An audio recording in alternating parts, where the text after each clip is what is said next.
IPL 2026 সালে হচ্ছেটা কি ভাই বুঝতেই পারছি না। এত বড় বড় স্কোরগুলোও চেস হয়ে যাচ্ছে। পাঞ্জাব কিংস দিল্লি ক্যাপিটালসের সামনে 265 রান চেস করে ফেলেছিল।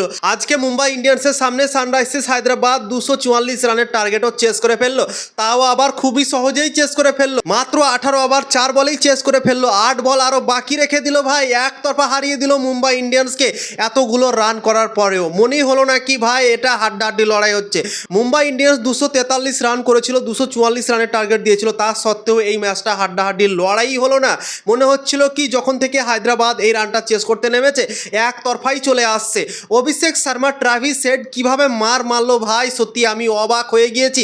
এবং জসপ্রীত বুমরার মতো বলারকেও ভাই ছাড়লো না আজকে সানরাইজার্স হায়দ্রাবাদের ব্যাটাররা। প্রথমে অভিষেক শর্মা মারলো, ট্রাভিস হেড মারলো, তারপর সালিল আরোরা যে লাস্ট মুহূর্তে এসেছিল সেও মারলো, তারপর হেনরি ক্লাসনও মারলো। তো জসপ্রীত বুমরা 4 ওভারে 54 রান দিয়েছে ভাই। আজকে সব থেকে বেশি মার খেয়েছে জসপ্রীত বুমরা সবগুলো বোলার থেকে। তোমরা ভাবতে পারো জসপ্রীত বুমরা 1 নম্বর বোলার, বিশ্বের 1 নম্বর বোলার, মুম্বাই ইন্ডিয়ান্সেরও 1 নম্বর বোলার, তা সত্ত্বেও জসপ্রীত বুমরা সব থেকে বেশি মার খেয়েছে। এবং জসপ্রীত বুমরা আজকে পুরোপুরিভাবে অফডে ছিল বন্ধুরা, যেই আসছে সেই তাকে মেরে দিচ্ছে ভাই। তো সত্যি ভাই খুবই খারাপ লাগলো কি মুম্বাই ইন্ডিয়ান্স এতগুলো রান করার পরেও ভাই ম্যাচ হেরে গেল। এবং সানরাইজার্স হায়দ্রাবাদের দলটাকেও দেখেও ভাই সত্যি অসাধারণ লাগছে। একমাত্র ব্যাটার যে ফর্মে ছিল না সানরাইজার্স হায়দ্রাবাদের সেটা হচ্ছে ট্রাভিস হেড। আজকে তো ভাই ট্রাভিস হেডও ফাটিয়ে দিল, 30 বলে 76 রান করলো ট্রাভিস হেড এবং ফর্মে ফিরে গেল। কেকেআরের বিরুদ্ধে একটা ভালো ইনিংস খেলেছিল ট্রাভিস হেড, তারপর থেকে পুরো আউট অফ ফর্ম চলছিল, তার ব্যাট থেকে রান আসছিল না। কিন্তু ফাইনালি বন্ধুরা ট্রাভিস হেড আজকে ফর্মে এলো এবং কিভাবে ক্রিকেট খেললো, 244 রানের টার্গেট চেস করতে গিয়ে এত বড় একটা ইনিংস খেললো, 30 বলে 76 রান বন্ধুরা। অভিষেক শর্মাও ভাই অসাধারণ একটা আজকে ইনিংস খেললো। ট্রাভিস হেড, অভিষেক শর্মা ও হেনরি ক্লাসেনের জন্য 244 রানের টার্গেট খুবই সহজেই চেস করে ফেললো সানরাইজার্স হায়দ্রাবাদ 18 ওভার 4 বলে। 8 বল আরও বাকি রেখে দিল। তোমরা ভাবতে পারো 8 বলে এখনও ভাই 25 রান মতো করা যাবে, 20-25 রান আরও করা যাবে। যদি ধরো 260 রান যদি টার্গেট থাকতো সেটাও মনে হচ্ছে আজকে চেস করতে পারত সানরাইজার্স হায়দ্রাবাদ। তো সত্যি ভাই অসাধারণ ক্রিকেট খেললো, জবরদস্ত ক্রিকেট খেলছে সানরাইজার্স হায়দ্রাবাদ। তো আজকে সানরাইজার্স হায়দ্রাবাদ ও মুম্বাই ইন্ডিয়ান্সের মধ্যে ম্যাচ ছিল। মুম্বাই ইন্ডিয়ান্স টসে জিতে ব্যাটিং করার সিদ্ধান্ত নিয়েছিল। তারা চেস করছিল এর আগের ম্যাচগুলোতে, কিন্তু চেস করতে গিয়ে তারা চেস করতে পারছিল না, ম্যাচ হেরে যাচ্ছিল।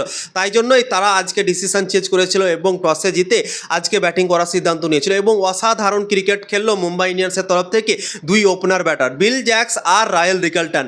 রায়াল রিকালটন 123 রান করলো, বিল জ্যাক্স 46 রান করলো এবং এই দুজন অসাধারণভাবে শুরুয়াত দিয়েছিল। এক সময় তো মনে হচ্ছিল কি 260-70 রান মতো করতে পারে মুম্বাই ইন্ডিয়ান্স, কিন্তু লাস্ট 4 ওভারে দারুণভাবে কামব্যাক করলো সানরাইজার্স হায়দ্রাবাদ। মাত্র 4 ওভারে 41 রান দিয়েছে। 16 ওভার থেকে 20 ওভার অবধি যে সময়টা ছিল না, সেই 4 ওভারে মাত্র 41 রান। তোমরা ভাবতে পারো সেখানেই কামব্যাক করে গিয়েছিল সানরাইজার্স হায়দ্রাবাদ। তারপরেও কিন্তু মুম্বাই ইন্ডিয়ান্স 243 রান করে নিয়েছিল। 243 রানগুলো ভাই কম হয় না, অনেক বড় স্কোর। তা সত্ত্বেও 244 রানটাও ভাই কম পড়ে গেল মুম্বাই ইন্ডিয়ান্সের জন্য। এখন সেই 4 ওভারের কথা মনে পড়ছে কি সেই 4 ওভারে যদি ভাই 60 রান মতো করতো মুম্বাই ইন্ডিয়ান্স, তাহলে হয়তো মুম্বাই ইন্ডিয়ান্সের স্কোর 260-এর উপরে যেতে পারতো। তো লাস্ট 4 ওভারে মুম্বাই ইন্ডিয়ান্স মাত্র 41 রানই করতে পেরেছিল। তাই জন্যই আমার মনে হয় আজকে পিছে থেকে গেল মুম্বাই ইন্ডিয়ান্স এবং সানরাইজার্স হায়দ্রাবাদ এই রানটাকে ভাই চেস করে ফেললো। তো অসাধারণভাবে ক্রিকেট খেলছে সানরাইজার্স হায়দ্রাবাদ। আজকে ম্যাচ জেতার পর পয়েন্টস টেবলে 3 নম্বরে হয়ে গিয়েছে, রাজস্থানকে ভাই পিছে ফেলে দিল। রাজস্থান 3 নম্বরে ছিল, তো সানরাইজার্স হায়দ্রাবাদ তাদেরকে পিছিয়ে দিল এবং হায়দ্রাবাদ চলে গেল 3 নম্বরে, রাজস্থান হয়ে গেল 4 নম্বরে বন্ধুরা। তো আজকে সানরাইজার্স হায়দ্রাবাদ ম্যাচ জিতে যাওয়াতে ভাই নিচের যে দলগুলো আছে তাদের জন্য সমস্যা বেড়ে গেল, কেননা 4টা দল এখন দারুণ ক্রিকেট খেলছে। একটা হচ্ছে পাঞ্জাব কিংস, একটা হচ্ছে আরসিবি দল এবং একটা হচ্ছে সানরাইজার্স হায়দ্রাবাদ আর একটা হচ্ছে রাজস্থান রয়্যালস। তো এই 4টা দল দারুণ ক্রিকেট খেলছে এবং মনে হচ্ছে কি এই 4টা দল ভাই কোয়ালিফাই করবে। তো এই 4টা দল যদি কোয়ালিফাই করে তাহলে ভাই নিচের দলগুলো কি করবে।